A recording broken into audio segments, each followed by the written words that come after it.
মধ্যপ্রাচ্যে যুদ্ধের দামামা আর চরম উত্তেজনার মধ্যে ইরানে উদযাপিত হচ্ছে পবিত্র ঈদ উল ফিতর।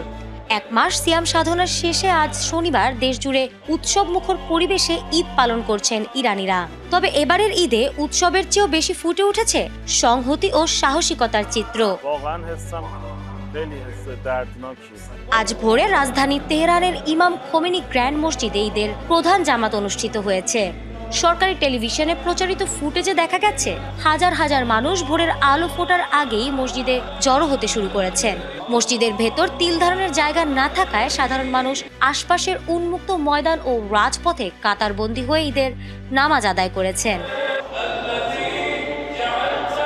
তেহরান ছাড়াও মাশহাদের পবিত্র ইমাম রেজা মাজার শরীফ, আরাক, জাহেদান এবং আবাদান সহ বড় শহরগুলোতে উন্মুক্ত স্থানে বিশাল সব জামাত অনুষ্ঠিত হয়েছে।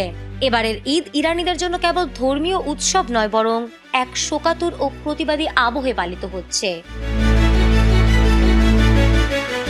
ঈদের দিনই দেশটিতে শোকের ছায়া নেমে আসে ইসরায়েল ও যুক্তরাষ্ট্রের হামলায় নিহত গোয়েন্দা মন্ত্রী এবং বিপ্লবী গার্ডের মুখপাত্রের জানাজাকে কেন্দ্র করে। ঈদের নামাজের পরপরই সাধারণ মানুষ তাদের প্রিয় নেতাদের জানাজায় শরীক হন।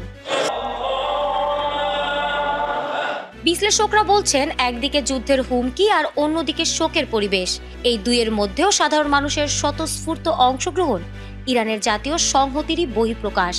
যুদ্ধের ছায়ার নিচে দাঁড়িয়েও রাজপথে নামাজ আদায়ের মাধ্যমে যেন ইরানিরা বিশ্বকে তাদের অবিচল মনোবলের বার্তাই পৌঁছে দিল। ফারহানা হক, এটিএন বাংলা।